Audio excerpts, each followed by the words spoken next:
Class 12 के अंदर अभी अपन फिलहाल चैप्टर कर रहे हैं government budget and the economy. आज के इस वीडियो के अंदर अपन कुछ ऐसे कंपोनेंट्स को डिस्कस करने वाले हैं जिसकी मदद से गवर्नमेंट अपना बजट तैयार करती है।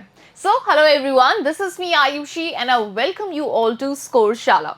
अब यहाँ पे मैं आप लोगों को जिन चीज़ों के ऊपर अपन बात करने वाले हैं उसका पहले मैं आपको ब्रीफ दूंगी और फिर नेक्स्ट वीडियो के अंदर अपन किन चीज़ों पे बात करेंगे इसके बारे में बताऊंगी। लेकिन सबसे पहले मैं आपको दो ऐसी टर्म्स से फेमिलियर करवाना चाहती हूँ जिनका यूज़ अब अपने को बहुत ज़्यादा आएगा। ठीक है, तो अगर कोई कॉमर्स का स्टूडेंट है तो उनके लिए तो ये दोनों टर्म्स बहुत ही फेमिलियर हो आप इन दोनों टर्म्स से, which is asset and liability. लेकिन अगर कोई ह्यूमैनिटीज़ का बच्चा है तो हम लोगों के क्या है कि हम लोगों के सब्जेक्ट्स वगैरह में ये सारी टर्म्स इतना जनरली इतना रैपिडली आती नहीं है, तो हमें इन चीज़ों के बारे में थोड़ा सा आइडिया कम होता है। तो उन बच्चों को समझाने के लिए मैं एक बार यहाँ पे समझाना चाहूँगी कि एसेट्स क्या होते हैं, ओके, और लाइबिलिटीज़ क्या होती हैं।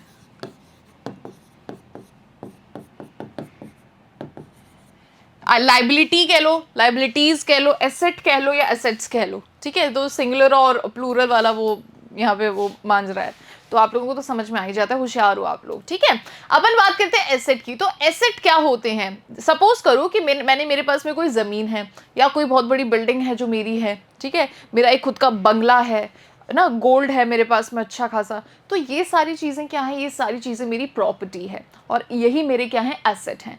तो जो मेरी प्रॉपर्टी होती है वही मेरे एसेट होते हैं। ठीक है, आगे बात समझ में? तो यहाँ पे अब इसके अंदर तो मुझे लगता नहीं कोई कंफ्यूजन होगा। एसेट मतलब खुद की प्रॉपर्टी। ओके, सो यहाँ पे मैं इस चीज़ को मेंशन कर देती हूँ, प्रॉपर्टी। एक सेकेंड, हाँ जी, ओके। नाउ अब लाइबिलिटीज क्या होती हैं, फिर लाइबिलिटी क्या होती है। तो सपोज करो कि मैंने आप लोगों से उधार लिया। ठीक है, आपने बड़ी हंसी से मुझे उधार दे भी दिया है। अब ऐसा तो नहीं है कि वो उधार लेकर के मैं बस छू मंतर हो जाऊंगी। कभी ना कभी तो मुझे वो उधार आप लोगों को वापस लौटाना होगा ना। तो एक बर्डन रहेगा मेरे माइंड में कि नहीं यार, मैंने इन लोगों से उधार लिया है तो मुझे क्या करना है कि ये जो बर्डन है मुझे ये उतारना है। ठीक है, तो यही क्या होती है? यही लाइबिलिटी होती है, राइट। इसी को ही अपन लाइबिलिटीज कहते हैं। सो काफ़ी बार क्या होता है कि गवर्नमेंट के पास में जो फंड्स की कमी हो जाती है तो गवर्नमेंट क्या करती है कि आरबीआई से उधार ले लेती है, पब्लिक से बोरो कर लेती है, जिसको पब्लिक बोरिंग वगैरह कहते हैं। तो वो हमारी गवर्नमेंट के लिए लाइबिलिटी होती है, क्योंकि यहाँ पे हमारी गवर्नमेंट को ये जो लिया है, ये जो बोरो किया है ना अमाउंट, इसको चुकाना ज़रूरी होता है। Okay, so this is what you call liabilities. तो मुझे लगता है ये दोनों ही टर्म्स आप अच्छे से समझ गए होंगे, एसेट एंड लाइबिलिटी। क्योंकि देखो, जो हमारा वीडियो होने वाला है, जो आगे हम जिन भी चीज़ों के बारे में बात करने वाले हैं, वो सारी चीज़ों के अंदर ये दोनों टर्म्स सबसे ज़्यादा यूज़ होंगी। तो इन दोनों को आपको समझना बहुत इंपॉर्टेंट था। ठीक है, अब मैं आप लोगों के लिए एक चार्ट यहाँ पे ड्रॉ करूँगी और उसके थ्रू मैं कुछ चीज़ें हैं जो कि मैं आपको समझाना चाहती हूँ बिल्कुल शॉर्ट में, फिर उन्हीं के ऊपर अपन यहाँ पे बात करेंगे। क्लियर? तो यहाँ पे we are discussing government budget, right. मैंने आप लोगों को बताया था कि जो गवर्नमेंट बजट होता है इसके दो कंपोनेंट्स होते हैं। ठीक है, गवर्नमेंट बजट के अंदर दो चीजें होती हैं, मतलब गवर्नमेंट यहाँ पे दो चीजों को मेंशन करती है। एक होता है उनका एक्सपेंडिचर और एक होता है उनका रेवेन्यू। ठीक है, या फिर रिसिप्ट कह लो। अब यहाँ पे एक्सपेंडिचर यानी कि गवर्नमेंट को किन किन चीज़ों पे खर्चा करना है, और उनकी रेवेन्यू यानी कि उनको कहाँ कहाँ से पैसे आने हैं, उनकी रिसीट्स। ओके, तो यहाँ पे अपन बात करते हैं बजट की। एक तरफ अपन ले लेते हैं बजट रिसीट। अच्छा, एक चीज़ मैं आपको और बताना चाहूँगी। यहाँ पे बहुत से बच्चों को लगेगा कि मैम ये तो यहाँ पे रिसिप्ट होता है ना, पी भी तो आ रहा है, आप रिसीट रिसीट क्यों बोल रहे हो? तो देखो, यहाँ पे ये जो पी होता है ना इस स्पेलिंग के अंदर, ये पी होता है साइलेंट। ठीक है, तो ऐसे तो कोई बहुत इसके अंदर वो कोई बहुत बड़ी बात नहीं है, कोई रॉकेट साइंस नहीं है कि अगर आप रिसिप्ट बोलना चाहते हो तो रिसिप्ट, तो आपको जो बोलना है आप बोलो। ठीक है, वैसे अगर आप गूगल पे भी इसका प्रोनाउंसिएशन देखेंगे ना तो इसको रिसीट ही बोला जाता है। तो जैसा आपको जो ठीक लगे आप बोलिए, उसमें कोई मतलब बहुत से लोग रिसिप्ट भी बोलते हैं, इसमें कोई बहुत गलत बात नहीं है। रिसिप्ट बोलो, रिसीट बोलो, एक ही चीज़ है। ओके, मैटर ये करता है कि जो भी हम बोल रहे हैं उसको हम समझें, है ना। तो जो समझने पे फोकस ज़्यादा कीजिएगा, इस चीज़ पे मत फोकस करें कि भाई रिसिप्ट है कि रिसीट है, राइट। नाउ इसका जो दूसरा पार्ट है, it is budget expenditure. Okay, budget expenditure. अब देखो आज अपन किस चीज के ऊपर बात करने वाले हैं, अगर आपने टॉपिक पे गौर किया हो, अपन बात करने वाले हैं बजट रिसीट के ऊपर। ओके, सो एक्सपेंडिचर जो है इसको अपन डिस्कस करेंगे अगले वीडियो के अंदर। आज जिन चीजों के बारे में भी अपन बात करें वो सारा सारा किसके अंदर काउंट होगा, बजट रिसीट के अंदर ही काउंट होगा। ठीक है, अब देखो इसके भी ना दो पार्ट्स होते हैं, बजट रिसीट के भी दो पार्ट्स होते हैं। इसको मैं यहाँ पे डिवाइड कर देती हूँ। एक होता है कैपिटल रिसीट और दूसरा होता है आपका रेवेन्यू रिसीट।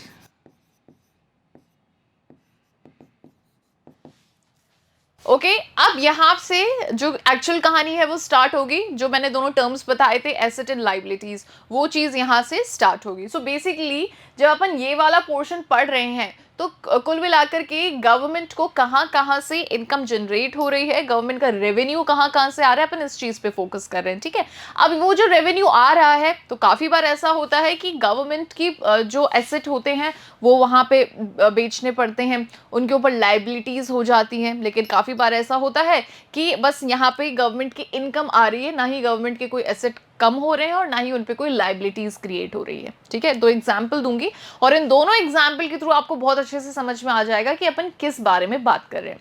तो सपोज करो कि अभी मैंने जो एग्जाम्पल दिया था आप लोगों को, कि सपोज करो कि हमारी गवर्नमेंट को पैसों की सख्त जरूरत है, फंड्स की कमी हो गई है, गवर्नमेंट को पैसों की जरूरत है, तो इनकम कहीं से आनी चाहिए। तो अब गवर्नमेंट बोल रही है कि यार हमारे पास में एसेट वगैरह है नहीं, तो अब हमें उधार मांगने पड़ेगा। ठीक है, तो गवर्नमेंट ने आरबीआई से उधार मांगा, तो यहाँ पे मतलब पैसे तो आएंगे ना, गवर्नमेंट के पास उधार मांग रहे हैं तब भी इनकम तो आएगी। तो जब उधार मांगने पे इनकम आ रही है तो लाइबिलिटी यहाँ पे क्रिएट होगी गवर्नमेंट के ऊपर, क्योंकि उन्हें वापस आरबीआई को पे बैक करना है। ठीक है, अब पे बैक किस तरीके से करेंगे, अपने किसी ना किसी एसेट को बेच के ही करेंगे। सो एसेट में यहाँ पे रिडक्शन होगा और लाइबिलिटीज क्रिएट होगी। ठीक है, पहला एग्जाम्पल अच्छे से सुनिएगा, पहला एग्जाम्पल है जिसके अंदर गवर्नमेंट ने मनी बोरो किया है आरबीआई से, यहाँ पे लाइबिलिटीज क्रिएट होगी और एसेट में भी रिडक्शन होगा। ठीक है, यहाँ पे ये जो एग्जाम्पल है ये है आपका कैपिटल रिसीट का। सो कैपिटल रिसीट के अंदर क्या होता है बच्चों, कैपिटल रिसीट के अंदर पहली चीज reduction in asset and it creates liabilities.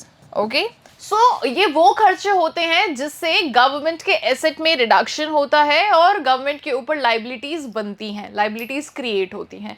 सो हमेशा ध्यान रखना कैपिटल रिसीट ये वो खर्चे हैं, हमेशा ध्यान रखना कैपिटल रिसीट ये वो इनकम होती है जिससे गवर्नमेंट के एसेट के अंदर रिडक्शन होता है और यहाँ पे इनके ऊपर लाइबिलिटीज क्रिएट होती है। जैसे मैंने आपको एग्जाम्पल क्या दिया, बोरोइंग फ्रॉम, इसको अपन ब्लैक से ले लेते, चलो एग्जाम्पल मैंने क्या दिया, बोरोइंग फ्रॉम आरबीआई। अब जो बोरो किया है उसको चुकाना भी पड़ेगा, तो कोई ना कोई एसेट यहाँ पे गवर्नमेंट को अपना बेचना पड़ेगा और क्योंकि चुकाना है तो लाइबिलिटीज यहाँ पे क्रिएट होगी। सो यहाँ पे ये अपन ने बात कर ली कैपिटल रिसीट की। अब अपन बात करते हैं रेवेन्यू रिसीट की।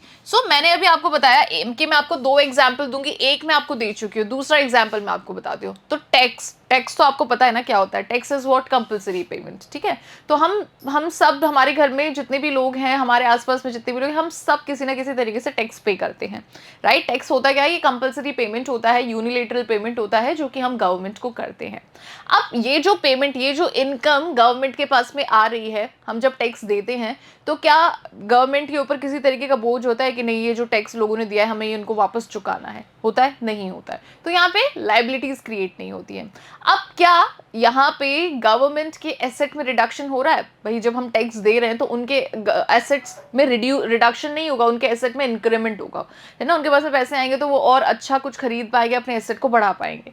तो ना ही टैक्स से लाइबिलिटीज क्रिएट होती है और ना ही टैक्स से क्या होता है, उनके एसेट में रिडक्शन होता है। अब ये जो रिसीट अपन बात कर रहे हैं, ये अपन बात कर रहे हैं रेवेन्यू रिसीट की, इसकी अपन बात कर रहे हैं। ठीक है, सो यहाँ पे no reduction in asset,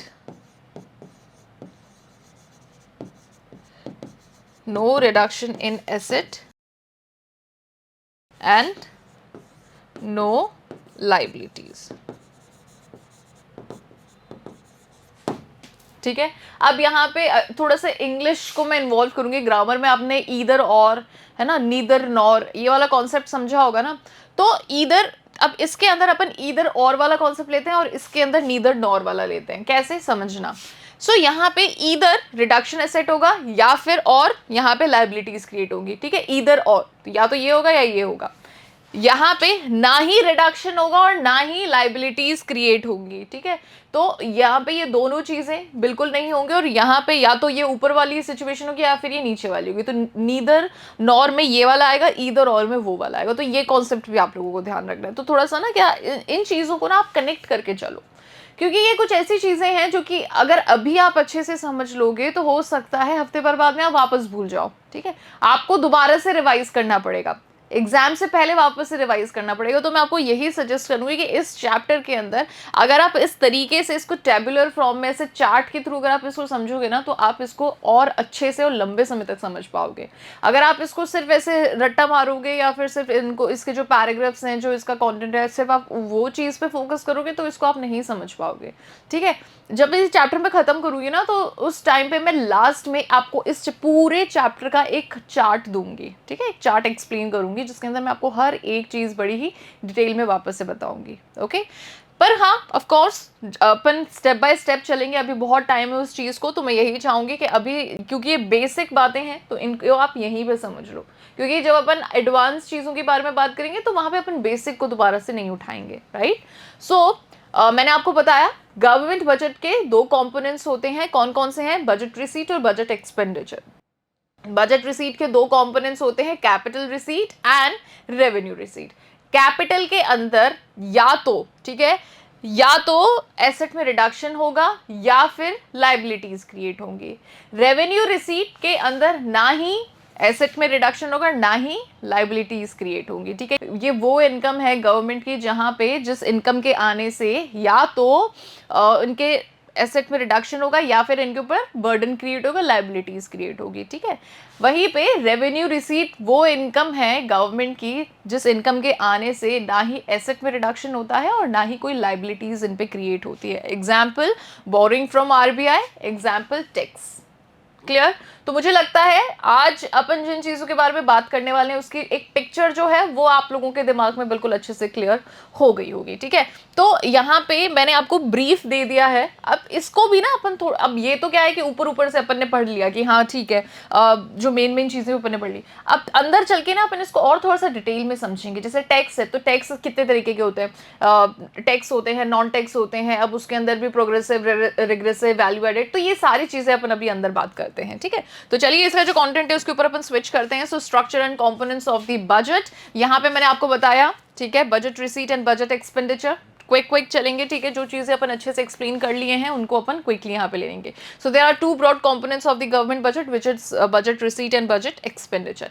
budget receipt की अगर अपन बात करें, so it is refer to estimated money receipts of the government from all the sources during the fiscal year. मतलब एक साल भर के अंदर गवर्नमेंट को जहां से भी रेवेन्यू या जहां से भी मनी रिसीट उनको रिसीव होने वाली है, that is what you call budget receipt. अब इसके भी दो पार्ट्स होते हैं, एक होता है रेवेन्यू और दूसरा होता है कैपिटल, ठीक है। सो इसको और थोड़ा सा इजी लैंग्वेज में अगर मैं आपको बताऊं कि बजट रिसीट क्या होता है, जो अपकमिंग ईयर होता है उसके अंदर गवर्नमेंट की जो भी एक्सपेक्टेड इनकम होती है जहां से भी आने वाली होती है फ्रॉम ऑल दी सोर्सेज, वही आपका बजट रिसीट होता है, ठीक है। तो ये बिल्कुल ही इजी लैंग्वेज में मैंने आपको समझा दिया। इस तरीके से आप इसकी जो डेफिनेशन है वो भी आप समझ सकते हैं। इसके दोनों पार्ट्स मैंने आपको बता दिए। आगे चलते हैं, एक एक करके अपन सारी चीज़ों को उठाएंगे, सबके ऊपर बात करेंगे। सो पहले यहाँ पे उस टेबल के अंदर पहले मैंने आपको कैपिटल समझा दिया था, फिर रेवेन्यू समझा दिया, तो कोई बात नहीं, उसमें तो कोई हमको समझ में तो दोनों ही आ गए। अब इसके अंदर पहले रेवेन्यू रिसीट दे दिया तो उससे कोई फर्क पड़ता नहीं। तो रेवेन्यू रिसीट के अंदर मैंने आपको क्या बताया था कि नीदर नॉर वाला कॉन्सेप्ट चलता है। रेवेन्यू रिसीट के अंदर नीदर नॉर वाला, ना ही एसेट में रिडक्शन होगा और ना ही लाइबिलिटीज क्रिएट होंगी। फॉर एग्जाम्पल टैक्स, इतना अगर ये तीन लाइनें अगर आपने लर्न कर ली ना, ये तीन लाइन अगर आप समझ गए तो फिर पूरा कॉन्सेप्ट आप इसको इजीली आप निकाल लोगे, ठीक है। So these receipts do not create any corresponding liabilities for the government. यही मैंने आपको बताया कि ना ही यहाँ पे लाइबिलिटीज क्रिएट होती है ना ही एसेट का रिडक्शन होता है। तो ये वो इनकम होती है गवर्नमेंट की जिससे गवर्नमेंट के ऊपर किसी भी तरीके की लाइबिलिटीज क्रिएट नहीं होती है। फॉर एग्जाम्पल टैक्स रिसीट्स, ठीक है, यानी कि टैक्स इनकम। टैक्स, अब tax is a revenue receipt because it does not involve any corresponding liability for the government. अब टैक्स एक रेवेन्यू रिसीट इसलिए है क्योंकि ये गवर्नमेंट के ऊपर किसी भी तरीके का बर्डन नहीं डालता है, किसी भी तरीके का पे बैक नहीं करना है गवर्नमेंट को टैक्स लेने के बाद में। टैक्स इज अ यूनिलेटरल, हमें पता है टैक्स क्या है, ये एक तरफा पेमेंट होता है। So it is a unilateral और one sided compulsory payment to the government. Okay, तो पहली चीज हमने देखी कि it does not create any kind of liabilities to the government. Next is these receipts do not cause any reduction in assets of the government। दूसरी चीज क्या है कि इस इनकम से गवर्नमेंट के किसी भी तरीके के एसेट में रिडक्शन नहीं होता है। So tax receipts do not lead to any reduction in the assets of the government। in contrast, if government receives money by selling its share of the company, तो यहाँ पे देखो आपको फोकस सिर्फ इतनी सी चीज पे करना है कि यहाँ पे इनके किसी भी तरीके के एसेट में रिडक्शन नहीं होता है। ये वाली जो लाइन है ना, इन कॉन्ट्रास्ट, ये आपको बताया है कि कहाँ पे उनके एसेट में रिडक्शन होता है। ठीक है, दो चीजें यहाँ पे ऐड कर दी हैं। एक ये बताया है कि भैया इनके एसेट में रिडक्शन नहीं होता है, गवर्नमेंट के एसेट में रिडक्शन नहीं होता है when we talk about revenue receipt. ठीक है, तो फिर ये भी बताया कि तो फिर कहाँ होता है, तो ये इन कॉन्ट्रास्ट में बताया है। सो होता कहाँ है, if government receives money by selling its share of the company. अगर गवर्नमेंट ने अपनी कोई कंपनी का शेयर बेच दिया, तो अपनी कंपनी का शेयर अगर गवर्नमेंट बेच रही है तो अपने एसेट को बेच रही है एक तरीके से, तो एसेट में रिडक्शन हो रहा है, right. Say Air India, it causes reduction in the asset of the government. These are therefore not to be treated as revenue receipt। तो इसको अपन revenue receipt का पार्ट नहीं मानते हैं। ओके, तो जहां पे भी moral of the story is, जहां पे भी गवर्नमेंट के एसेट में रिडक्शन होता है वो रेवेन्यू रिसीट का पार्ट नहीं होता है। क्लियर? चलिए अब शॉर्ट में यहाँ पे समझ लीजिए, revenue receipt of the government are those money receipts. अब रेवेन्यू रिसीट यानी कि रेवेन्यू इनकम गवर्नमेंट की वो इनकम होती है, वो रिसीट होती है जो ना ही लाइबिलिटीज क्रिएट करती है गवर्नमेंट के लिए और ना ही रिडक्शन क्रिएट करती है उनके एसेट का गवर्नमेंट में। ओके, ना ही गवर्नमेंट के एसेट में रिडक्शन क्रिएट करती है। तो ये दोनों चीज़ें आपको ध्यान रखनी है। देखो हर बार मैं आपको ये बातें इसलिए बोल रही हूँ कि इन चीज़ों को, क्योंकि ये मेरे साथ में भी हुआ है और मुझे पता है कि आप लोगों के साथ में भी होगा। ये चैप्टर ऐसा है कि जब तक इसको दोबारा से रिवाइज ना करें हमारे दिमाग में बिल्कुल खाली हो जाए। आप इस चैप्टर को अभी समझ रहे हो, ठीक है, और मुझे पूरी मतलब मैं आपको I can bet on this कि आप हफ्ते भर बाद में इस चैप्टर को वापस से खोलना और रैंडमली अपने किसी फैमिली मेंबर से या किसी से बोलना कि यार मेरे से रैंडमली इसमें से कुछ भी पूछ लो। ठीक है, आप हो सकता है आप इसका जवाब ना दे पाओ या कहीं अटक जाओ। वो इसलिए क्योंकि बहुत सी चीज़ें हैं और सब चीज़ें एक सी लगती हैं, है ना, सारी चीज़ें कैसी लगती हैं, एक जैसी लगती हैं।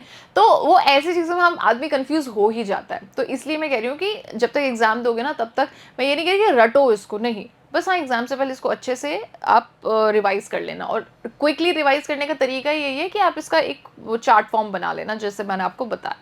ओके, तो चलिए अब अपन आगे बढ़ते हैं इसके अंदर। सो देखो यहाँ पे कॉन्स्टिट्यूएंट्स ऑफ रेवेन्यू रिसीट्स। अब यहाँ पे रेवेन्यू रिसीट किस किस तरीके के थे, अपन ने किसका एग्जाम्पल लिया था, टैक्स का। तो टैक्स रिसीट और नॉन टैक्स रिसीट ये दोनों इसका ही पार्ट होते हैं। टैक्स रिसीट्स में कौन कौन से आ जाते हैं, इनकम, सभी तरीके के टैक्सेस आ जाते हैं, income tax, corporation tax, state duty, gift tax, custom duty, excise duty, GST. तो ये सारे टैक्सेस इसके अंदर काउंट होते हैं, किसके अंदर, रेवेन्यू रिसीट के अंदर। साथ ही में फीस, ठीक है। तो अगर हम गवर्नमेंट को किसी भी चीज़ की फीस पे कर रहे हैं तो क्या गवर्नमेंट का यहाँ पे एसेट में रिडक्शन होगा, नहीं। क्या गवर्नमेंट के ऊपर लाइबिलिटीज क्रिएट होगी, नहीं, ठीक है। फाइन्स, अगर हमने हेलमेट नहीं पहना, हम गवर्नमेंट को फाइन दे रहे हैं, तो क्या यहाँ पे गवर्नमेंट के एसेट में रिडक्शन होगा, नहीं। क्या यहाँ पे गवर्नमेंट के ऊपर लाइबिलिटी क्रिएट होगी, नहीं। तो ये भी रेवेन्यू रिसीट का पार्ट है। सेम उसी तरीके से स्ट्रीट, फिर income from public enterprises, grants and donation, special assessment, income from the size of spectrum like 2G and 3G। ये जितनी भी चीज़ें यहाँ पे आपको दिख रही है ना, ये सारी की सारी आपको डिटेल में अभी आगे देखने को मिलेगी। यहाँ पे ये सिर्फ आपको ओवरव्यू दिया है कि रेवेन्यू रिसीट के अंदर ये सारी चीज़ें काउंट होती हैं। ओके, सो इसको ध्यान रखना। चलिए अब एक एक करके यहाँ पे उठाते हैं इनको। सबसे पहले टैक्स रिसीट ही उठाया है, तो ये होता क्या है? So it's a compulsory payment to the government by the household. कौन करता है ये compulsory payment? Household sector करता है, फर्म्स करती है, या फिर अदर इंस्टीट्यूशंस करते हैं। The tax payer can not expect any service और benefit from the government in return. हम जो टैक्स दे रहे हैं उसके बदले में हम ये नहीं कह रहे कि भाई गवर्नमेंट को वैसे तो पता है ऐसे ही है ना, लड़ाई झगड़े में हम बोल देते हैं कि भाई साहब टैक्स पे करते हैं, आप कैसे नहीं रोड बनाओगे, हम टैक्स देते हैं, आप कैसे नहीं ये सुविधा हमें दोगे। तो ये तो देखो, ये तो फिर अपन जिस सोसाइटी में रहते हैं ना, वहाँ पे ऐसा बोलना होता है ना। बाकी अगर देखने को मिले तो हालांकि जो जिस टैक्स को हम पे कर रहे हैं उससे गवर्नमेंट हमारे बेनिफिट के लिए बहुत कुछ करती है, लेकिन यहाँ पे उनके ऊपर कोई ऐसा कोई बर्डन नहीं होता है, बस हम हमारे लिए सुविधा क्रिएट कर रही है वो, राइट। सो यहाँ पे जो टैक्स पेयर है वो he can not expect the service और benefit from the government, okay, in return. अब टैक्सेस जो होते हैं वो किस किस टाइप के होते हैं, ये भी बहुत इंपॉर्टेंट पार्ट है, और ये भी एग्जाम के अंदर डायरेक्टली आपसे पूछा जाता है कि explain what do you mean by tax and what are the types of taxes. So देखो, progressive and regressive tax, value added and specific tax and direct and indirect tax. तो इसमें प्रोग्रेसिव एंड रिग्रेसिव, प्रोग्रेसिव और regressive tax जो होता है ये बहुत ही आसान है। प्रोग्रेसिव के अंदर जैसे जैसे इनकम बढ़ती है टैक्स रेट भी है वो उसके बढ़ती है। कैसे कि जैसे किसी की इनकम मान लो 2 लाख से 5 लाख है, तो ये लोग टैक्स पे करेंगे फॉर एन एग्जांपल अपनी इनकम का 10%। किसी की इनकम 6 to 8 लाख है, तो ये हो सकता है अपनी इनकम का 15% टैक्स पे करें। किसी की इनकम 1 लाख टू 1.5 लाख है, तो हो सकता है ये 5% टैक्स पे करे। तो ये क्या है कि जैसे जैसे लोगों की इनकम बढ़ती है वैसे वैसे इनके टैक्स रेट बढ़ती है, इसी को प्रोग्रेसिव टैक्स कहते हैं। वहीं रिग्रेसिव टैक्स क्या होता है कि जैसे एक टैक्स रेट यहाँ पे फिक्स कर दी कि 10%। अब यहाँ पे कोई 2 लाख रुपए अगर अर्न कर रहा है तो वो भी अपनी इनकम का 10% टैक्स पे करेगा। कोई 50,000 अगर अर्न कर रहा है तो ये भी अपनी इनकम का 10% टैक्स पे करेगा। तो दिस इज रिग्रेसिव टैक्स, ठीक है। तो हम किस पे बिलीव करते हैं? प्रोग्रेसिव टैक्स में बिलीव करते हैं, क्योंकि उससे कहीं ना कहीं हमारी सोसाइटी के अंदर वेलफेयर डेफिनेटली होगा, इक्वालिटी होगी। रिग्रेसिव टैक्स में नहीं होगा, क्योंकि अगर इसकी इनकम से 10% निकल जाए तो इसको इतना कोई फर्क नहीं पड़ेगा, लेकिन इस व्यक्ति की अगर इनकम से 10% निकल जाए तो डेफिनेटली इसकी इसके कंजम्पशन में, इसकी बाकी चीज़ों में इफेक्ट डेफिनेटली पड़ेगा। सो रिग्रेसिव टैक्स इसीलिए इसका नाम रिग्रेसिव है, ठीक है। Value added and specific tax, तो वैल्यू एडेड जैसे जीएसटी, मतलब हर वैल्यू एडिशन में जैसे जीएसटी है, सिंपल शब्दों में कहूँ। स्पेसिफिक टैक्स स्पेसिफिक जो प्रोडक्ट है उसी पे जो लगता है। डायरेक्ट और इनडायरेक्ट तो आप लोगों को पता ही है। डायरेक्ट टैक्स जो कि जिसको पे करना है उसी पे ही बर्डन है। इनडायरेक्ट टैक्स जैसे जीएसटी होता है, लगता किसी और पे, पे कोई और करता है ना। तो ये है, अब इनको थोड़ा सा डिटेल में भी अपन देख लेते हैं, प्रोग्रेसिव एंड रिग्रेसिव टैक्स। तो प्रोग्रेसिव टैक्स के अंदर जैसे मैंने आपको बताया, so when the rate of tax increases with the increase in income, तो जब रेट ऑफ टैक्स इंक्रीज होता है लोगों की इनकम के साथ में, so that the real burden of the tax is more on rich, जिससे कि रियल बर्डन जो है टैक्स का वो अमीर पे हो और कम किस पे हो? गरीबों पे हो। ये कौन सा है? ये प्रोग्रेसिव टैक्स है, नाम से ही पता चल रहा है ना, प्रोग्रेस। सो प्रोग्रेसिव टैक्स में क्या होता है कि अमीर व्यक्ति ज्यादा टैक्स पे करता है और गरीब आदमी थोड़ा सा कम टैक्स पे करता है, ठीक है। रेग्रेसिव के अंदर अगर अपन बात करें तो ये ज्यादा बर्डन गरीबों पे डालता है और कम बर्डन किस पे डालता है? अमीर पे डालता है, जैसे मैंने आपको बताया है ना, ये वाला जो मैंने आपको एग्जांपल दिया ना, ये वाला, this is the example of regressive tax. फिर अपन वैल्यू एडेड या वेट और स्पेसिफिक टैक्स के बारे में बात करते हैं। So it is an indirect tax. Value added tax होता क्या है बेसिकली, क्योंकि यहाँ पे एग्जाम्पल ही हमने जीएसटी का लिया था, और जीएसटी क्या है? एक तरीके का इनडायरेक्ट टैक्स है। तो value added tax is an indirect tax which is imposed on value added at the various stages of production, जो कि प्रोडक्शन के वेरियस स्टेजेस पे लगता है, ठीक है। It refers to the difference between, अब आपको यहाँ पे नेशनल इनकम वाला कॉन्सेप्ट याद करना होगा, जो जब अपन ने पढ़ रहे थे मेजरमेंट ऑफ नेशनल इनकम, है ना, how to measure national income. 3 अपन ने मेथड्स पढ़े थे, अगर आपको ध्यान हो तो। उसके अंदर सबसे पहले अपन ने पढ़ा था value added method, product method जिसे अपन कहते हैं। तो उसका फॉर्मूला क्या होता था? Value of output minus intermediate consumption, right. तो हमारे आउटपुट का जो वैल्यू होता है ना, और हमारा जो जिन भी चीज़ों का यूज़ किया गया है उस आउटपुट को बनाने में, उसकी जो कॉस्ट होती है, तो उसको जब अपन माइनस कर देते हैं तो अपने पास में क्या निकल के आ जाता है? उस प्रोडक्ट की वैल्यू निकल के आ जाती है। तो यही यहाँ पे बताया है कि value added refers to the difference between value of output and value of intermediate consumption. It is imposed at each stage of production. अब ये हर एक स्टेज पे इम्पोज मतलब लगाया जाता है। So GST is an important form of value added tax. तो VAT मतलब वैट का सबसे इंपॉर्टेंट एग्जांपल कौन सा है? GST. Specific tax, so it is levied on the commodity on the basic of, तो ये जैसे वेट्स के बेसिस पे फिर यूनिट्स के बेसिस पे, मतलब स्पेसिफिक यहाँ पे क्राइटेरिया पे जो टैक्स लगता है ना, स्पेसिफिक के इतने वेट पे इतना टैक्स लगेगा, इतने यूनिट्स पे इतना टैक्स लगेगा, तो that is specific tax. Okay, फिर अपन बात करते हैं इनडायरेक्ट और डायरेक्ट टैक्सेस की। तो डायरेक्ट टैक्सेस तो हमें पता है जिसका फाइनल बर्डन किस पे पड़ता है? जो इंसान उसे पे करने वाला होता है। So direct tax is the one the final burden of which is borne by the person on whom it is imposed, मतलब जिस पे लगा हुआ है टैक्स वही उसे पे करेगा। So this is direct tax. For example income tax, जैसे इनकम टैक्स है तो इनकम टैक्स हर व्यक्ति पे लगता है, उसकी इनकम के अकॉर्डिंग लगता है और वही व्यक्ति उसको पे करता है, right? So example is income tax, it is imposed on the income of a person and he himself bears its burden. Okay, the burden of tax cannot be shifted to any, अब income tax का जो burden है वो किसी और person पे shift नहीं किया जाता है, राइट? कॉर्पोरेशन टैक्स हो गया, गिफ्ट टैक्स हो गया, वेल्थ टैक्स हो गया, ये सब भी डायरेक्ट टैक्स के कुछ एग्जांपल्स हैं। क्लियर? इनडायरेक्ट टैक्स क्या है? सो इनडायरेक्ट टैक्स वो टैक्स है जिसको लगता किसी और पे और बर्डन किसी और पे पड़ता है।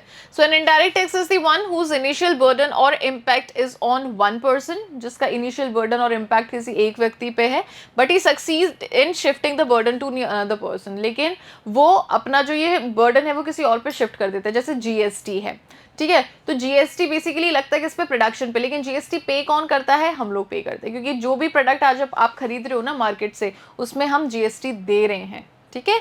So it is an important example, it is levied on the producers. अब जीएसटी किस पे लगता है? प्रोड्यूसर्स पे लगता है, and they are to pay this tax to the government, और प्रोड्यूसर्स को ये टैक्स गवर्नमेंट को देना होता है। लेकिन प्रोड्यूसर्स क्या करते हैं? जो भी वो प्रोडक्ट प्रोड्यूस कर रहे हैं उसके प्राइस के अंदर वो ऑलरेडी टैक्स ऐड कर रहे होते हैं, तो वो इनडायरेक्टली वो टैक्स जो है वो हम लोग ही पे कर रहे हैं।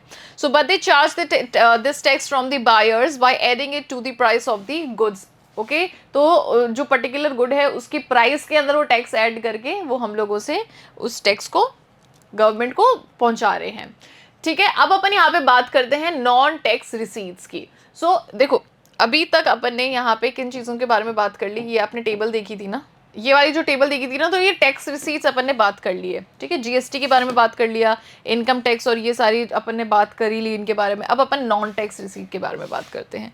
तो नॉन टैक्स के अंदर क्या क्या आ जाता है? Let's see. Okay, so non tax receipts are those receipt which are arise from source other than taxes. तो ये वो इनकम होती है जो कि टैक्सेस के अलावा गवर्नमेंट को मिलती है। अब गवर्नमेंट को इनकम कहाँ कहाँ से अर्न हो रही है? तो टैक्सेस के थ्रू हो रही है। अब कौन कौन से टैक्सेस के थ्रू हो रही है वो अपन देख ही चुके हैं। और टैक्सेस के अलावा कहाँ से इनकम अर्न हो रही है? तो जैसे फीस है, फाइन है, डोनेशन है, ग्रांट्स हैं, है ना, ये इन सभी चीज़ों से हो रही है। तो इनको भी एक बार अपन देख लेते हैं। चलिए, सो यहाँ पे जितने नॉन टैक्स रिसीट्स हैं इनको एक बार अपन देखते हैं। सबसे पहले अपन बात करेंगे यहाँ पे फीस की। तो अपन को पता है कि जब अपन फीस पे करते हैं तो यहाँ पे ना ही गवर्नमेंट के ऊपर किसी ना किसी तरह की लाइबिलिटी होती है, ना ही उनके किसी एसेट में रिडक्शन होता है। So fee is a payment to the government for the services that is rendered to the people, ठीक है? अब फीस क्या है? ये फीस हम गवर्नमेंट को पे करते हैं क्योंकि गवर्नमेंट ने हमें कुछ ना कुछ सर्विस प्रोवाइड करी है, ठीक है? हम जैसे कोई फॉर्म भरते हैं तो फॉर्म की फीस, अब जो फॉर्म यहाँ पे निकाला है गवर्नमेंट के थ्रू ही निकला है वो फॉर्म, ठीक है? जैसे जॉब के लिए जब गवर्नमेंट वैकेंसी निकालती है तो उसके लिए फॉर्म्स अप्लाई करने पड़ते हैं, राइट? तो यहाँ पे गवर्नमेंट ने क्या दिया है? सर्विस दी है। अब इस सर्विस को अवेल करने के लिए अपन क्या कर रहे हैं? फीस दे रहे हैं, ठीक है? For example land registration fees, birth and death registration fees, passport fees, court fees etcetera. तो ये सारी फीस को भी अपन यहाँ पे काउंट कर सकते हैं।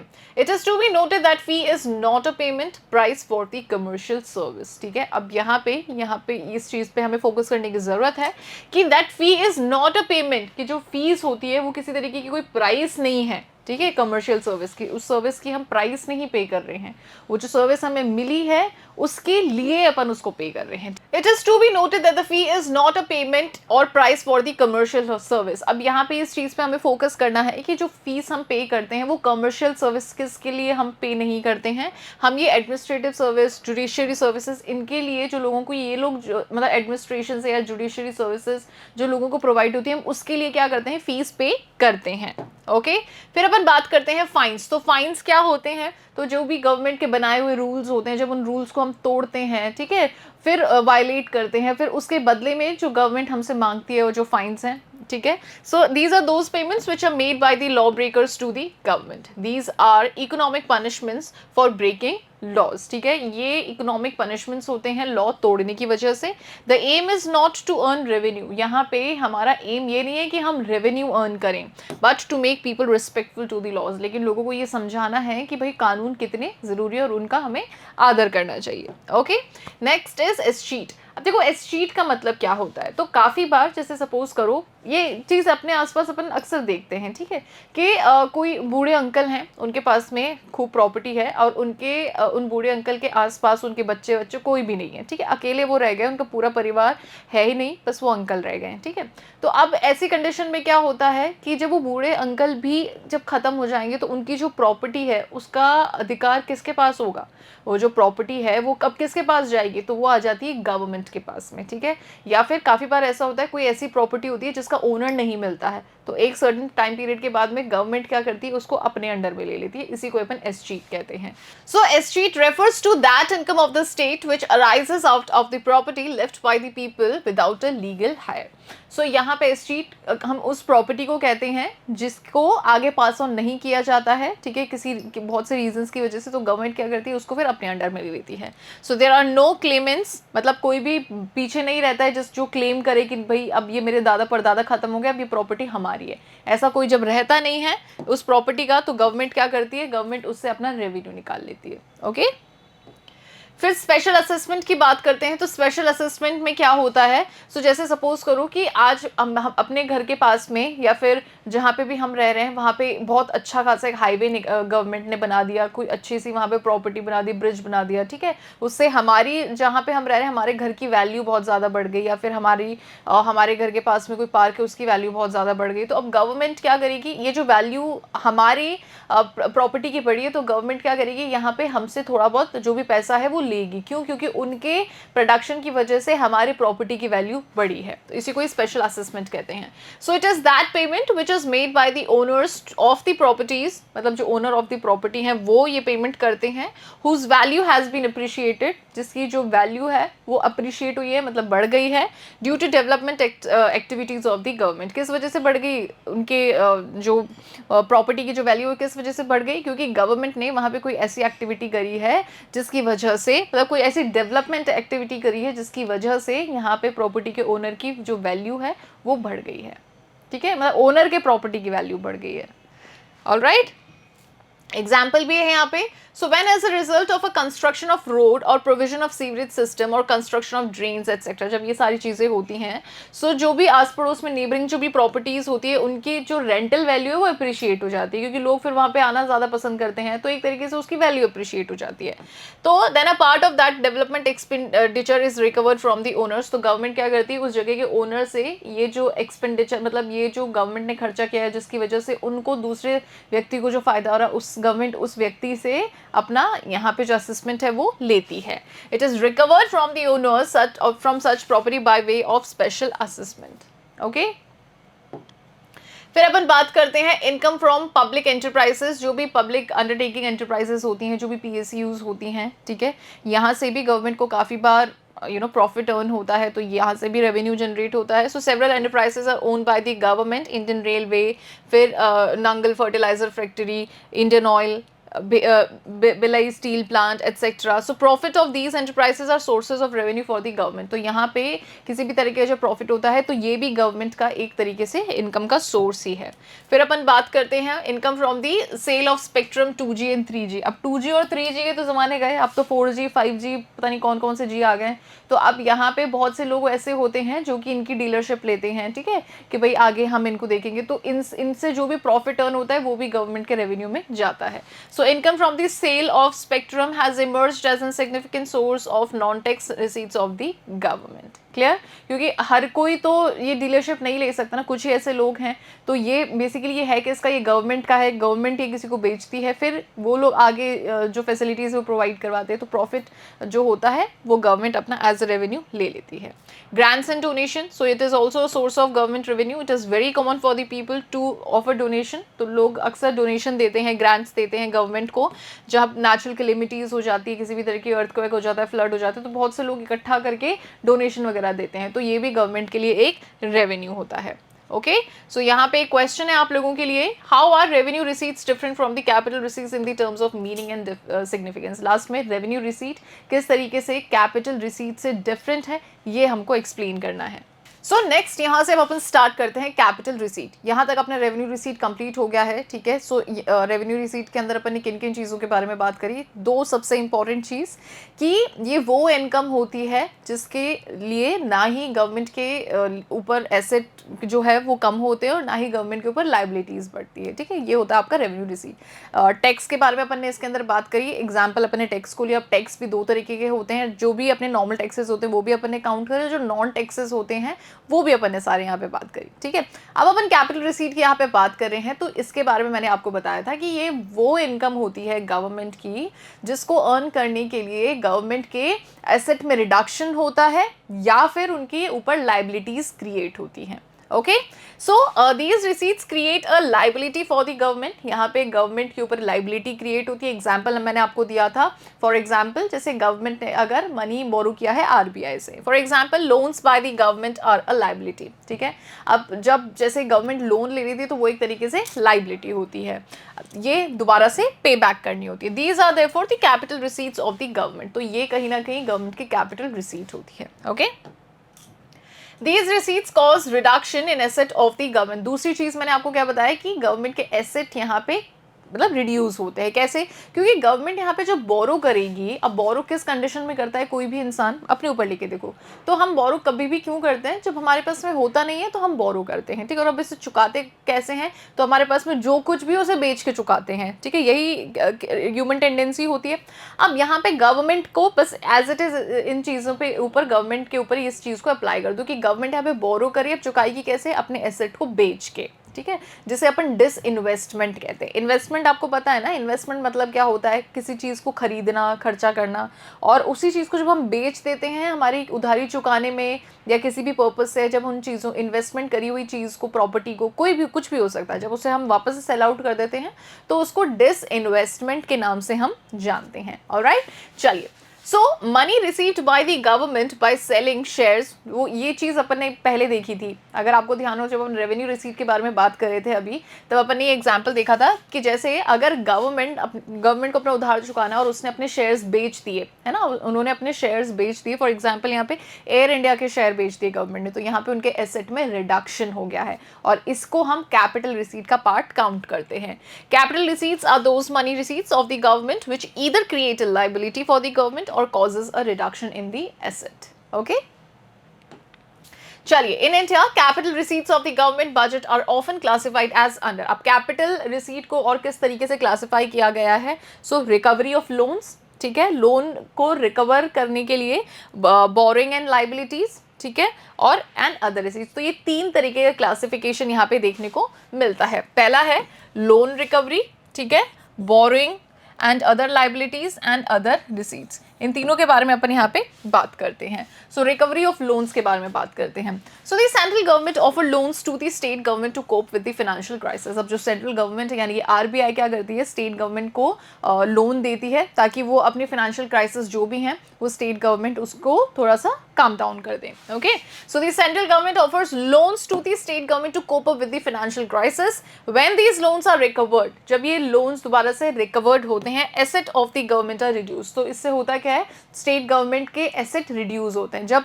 स्टेट गवर्नमेंट सेंट्रल को ये लोन पे बैक करती है तो किस तरीके से करती है, अपने एसेट्स को बेच करके करती है। So these are classified as capital receipt. तो इसी को ही हम कैपिटल रिसीट के नाम से जानते हैं। Next is borrowing and other liabilities. So while lending creates assets, तो यहाँ पे होता क्या है कि लेंडिंग से जब हम किसी को कुछ देते हैं तो उसका एसेट क्रिएट होता है। सो while lending creates asset, borrowing creates liability. ठीक है, लेंडिंग से अगले का एसेट क्रिएट हो रहा है, लेकिन बोरो करने से उसके ऊपर लायबिलिटी क्रिएट हो रही है। ठीक है, जैसे सेंट्रल स्टेट को लोन दे रहा है तो स्टेट के लिए यहाँ पे एसेट क्रिएट हो रहा है, लेकिन साथ में लाइबिलिटीज भी क्रिएट हो रही है। क्यों? क्योंकि ये इसको वापस से स्टेट गवर्नमेंट वापस से सेंट्रल को पे बैक करेगी। Okay, accordingly borrowings are to be treated as capital receipt. इसीलिए बोरोइंग को हम कैपिटल रिसीट के अंडर काउंट करते हैं। ठीक है, it may be noted that government borrows money from, अब गवर्नमेंट किन किन से बोरो करती है, जनरल पब्लिक से बोरो करती है। ठीक है, जिसको मार्केट बोरोइंग कहते हैं, आरबीआई से बोरो करती है, रेस्ट ऑफ द वर्ल्ड से गवर्नमेंट हमारी बोरो करती है। अदर रिसीट के अंदर कौन कौन सी चीजें आ जाती हैं, तो इसके अंदर एक आइटम आता है जिसे अपन डिसइन्वेस्टमेंट कहते हैं, जो मैंने भी आपको समझाया था। It is opposite of investment, ये इन्वेस्टमेंट का ऑपोजिट होता है। It occurs when the government sells off it shares to the public sector enterprises to private sector. अब ये कब होता है, तो जब गवर्नमेंट अपने पब्लिक एंटरप्राइजेस के कुछ भी शेयर्स किसको बेच देती है, प्राइवेट एंटरप्राइजेस को बेच देती है, तो उसको अपन डिसइन्वेस्टमेंट कहते हैं। It involves transfer और ownership of public sector enterprises to private entrepreneurs। तो यहाँ पे क्या होता है कि जो पब्लिक सेक्टर एंटरप्राइजेस की जो भी ओनरशिप होती है वो किसको ट्रांसफर हो जाती है, प्राइवेट एंटरप्रेन्योर्स को हो जाती है। क्योंकि गवर्नमेंट यहाँ पे अपने शेयर्स किसको बेच रही है, प्राइवेट एंटरप्रेन्योर्स को बेच रही है, लीडिंग टू प्राइवेटाइजेशन, जिसकी वजह से प्राइवेटाइजेशन बढ़ता है। Money receive through disinvestment is treated as capital receipt. अब देखो, मनी रिसीव थ्रू डिसइन्वेस्टमेंट, अपना कोई भी एसेट बेच करके अपने इन्वेस्टमेंट को डिसइन्वेस्टमेंट में कन्वर्ट करके जो भी पैसा आता है उसको कैपिटल रिसीट के अंदर काउंट करते हैं। So money receipt through disinvestment is treated as capital receipt because it causes reduction in the asset of the government. क्यों? क्योंकि यहाँ पे क्या हुआ है, गवर्नमेंट के एसेट में रिडक्शन हुआ है इस वजह से। ओके, अब यहाँ पे आप लोगों के लिए क्वेश्चन है। तो अपन यहाँ पे रेवेन्यू जो है, रेवेन्यू रिसीट अपन अच्छे से समझ चुके हैं, कैपिटल रिसीट अपन अच्छे से समझ चुके हैं। ठीक है, कैपिटल रिसीट छोटा सा कॉन्सेप्ट है, इसमें इतना कुछ नहीं है। वो टैक्सेस जब अपन बात करते हैं तो टैक्सेस, टाइप ऑफ टैक्सेस आ गए, फिर नॉन टैक्सेस रिसीट्स आ गए, तो वो थोड़ा सा लेंदी हो गया था। बाकी कैपिटल रिसीट आपका छोटा सा कॉन्सेप्ट है। अब इन दोनों के बीच का जो डिफरेंस है वो आप लोगों से पूछा है। एक तरफ आएगा आपका रेवेन्यू रिसीट और दूसरी तरफ आएगा आपका कैपिटल रिसीट। सबसे पहले डिफरेंस इन मीनिंग से अपन स्टार्ट करेंगे। So revenue receipts do not impact asset and liability status of the government. अब सिंपल सी चीज़ है, यहाँ पे ना ही एसेट में रिडक्शन होता है, ना ही लाइबिलिटीज क्रिएट होती है। ओके, तो assets and liabilities are not increased और डिक्रीज्ड। वहीं पे कैपिटल रिसीट की अगर अपन बात करें तो कैपिटल रिसीट का पूरा इम्पैक्ट किस पे पड़ता है, गवर्नमेंट के एसेट और लाइबिलिटीज पे। ठीक है, एसेट रिड्यूस होते हैं और लाइबिलिटीज बढ़ती हैं। फिर अपन बात करें सिग्निफिकेंस के अंदर। So revenue receipt do not leave any burden on the future generation. अब रेवेन्यू रिसीट, क्योंकि यहाँ पे लाइबिलिटीज क्रिएट ही नहीं होती, तो फ्यूचर जनरेशन पे किसी भी तरीके का बर्डन क्रिएट नहीं होता है। लेकिन यहाँ पे जो है वो फ्यूचर जनरेशन पे बर्डन क्रिएट होता है। For example, borrowings leaves the burden on the future generation for the repayment of loans. ठीक है, तो जैसे आज अगर किसी के दादाजी ने लोन लिया है तो आपके पापा, मतलब किसी जिसके भी दादाजी हैं उनके पापा को वो लोन रीपे करना होगा, तो फ्यूचर जनरेशन के ऊपर क्या आ जाता है, बर्डन आ जाता है। किसके अंदर, कैपिटल रिसीट्स के अंदर। High revenue receipts as tax receipts points to sound financial health of the economy. अब देखो, जितना ज़्यादा टैक्स आएगा, इसको ऐसे समझना, जितना ज़्यादा गवर्नमेंट के पास में टैक्स आएगा उतनी इकोनॉमी हेल्दी होगी। ठीक है, गवर्नमेंट के पॉइंट ऑफ व्यू से सोचिएगा। तो यहाँ पे यही बोला है, जितना ज़्यादा रेवेन्यू रिसीट होगा, जैसे हायर टैक्स रिसीट, तो इसका मतलब क्या है कि इकोनॉमी फिनेंशियली बहुत हेल्दी है। और अगर कैपिटल रिसीट की बात करें तो capital receipt is all about borrowing, तो जितना ज़्यादा कैपिटल रिसीट होगा उतना ज़्यादा इकोनॉमी अनहेल्दी होगी। So borrowing and disinvestment, it points to the poor financial health of the economy. ठीक है, तो ये मेजर डिफरेंस है इन दोनों के बीच के अंदर। अब यहाँ पे एक बार देख लीजिए, so structure of government budget at a glance. अभी अपने को एक्सपेंडिचर, इस पे तो अपन को अभी फोकस करना ही नहीं है, ठीक है, अपने को सिर्फ इस चीज़ पे फोकस करना है। ठीक है, तो budget receipt, revenue receipt and capital receipt, tax receipts, income tax और ये सब आ गया, नॉन टैक्स के अंदर फीस, फाइन एक्सेट्रा आ गया। ठीक है, फिर कैपिटल रिसीट के बारे में बात करें तो ये 3 तरीके के होते हैं, recovery of loans, borrowing and other liabilities and other receipts, जिसमें डिसइन्वेस्टमेंट आ जाता है। ठीक है, और ये वाला पोर्शन अभी आप रहने दीजिए, ये अपन क्योंकि आगे जब अपन बात करेंगे तब आपको समझ में आ जाएगा। तो अभी फिलहाल आपको जिस चीज़ पे फोकस करना है वो है सिर्फ ये वाला पोर्शन, ये वाला पोर्शन। ठीक है, नेक्स्ट वीडियो के अंदर we'll be talking about budget expenditure. Clear? So अगर आपको बजट रिसीट के अंदर कहीं पे भी कोई भी डाउट है, कोई भी ऐसी चीज़ है जो कि आपको नहीं समझ में आई है, so do let me know in the comment section. अगर आपको आज का ये वीडियो अच्छा लगा है तो भी बताइएगा कमेंट सेक्शन में, और अगर मतलब ऐसा लग रहा है आपको कि आपको कुछ सीखने को मिला है इस वीडियो से, तो वीडियो को लाइक ज़रूर करना, चैनल को सब्सक्राइब करना और इस वीडियो को शेयर कीजिएगा। Thank you so much.